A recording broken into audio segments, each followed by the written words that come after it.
பூஜை செய்ய வேண்டும், என்ன வழிபாடு செய்ய வேண்டும் என்று எந்த யோசனையும் இன்றி நேரே எம்பெருமான் நாராயணரிடத்திலே செல்லுகின்றார்.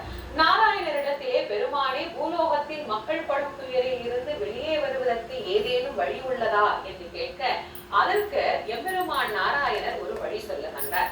நாரதா, இவர்களை காக்கும் பொருட்டு நான் ஒரு பூஜை முறையை சொல்லுகிறேன், கவனமாக கேள் என்று கூறி சத்திய நாராயணர் பூஜையில் கடைபிடிக்க வேண்டிய விதிமுறைகள், வழிபட வேண்டிய முறைகளை விளக்குகின்றார்.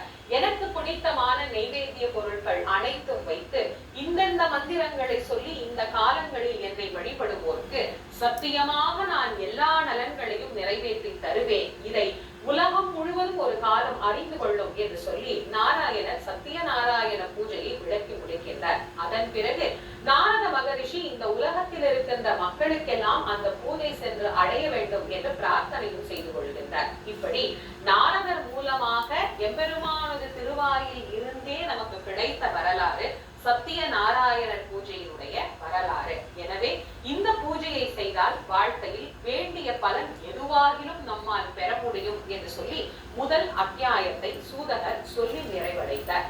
இப்போது பூஜை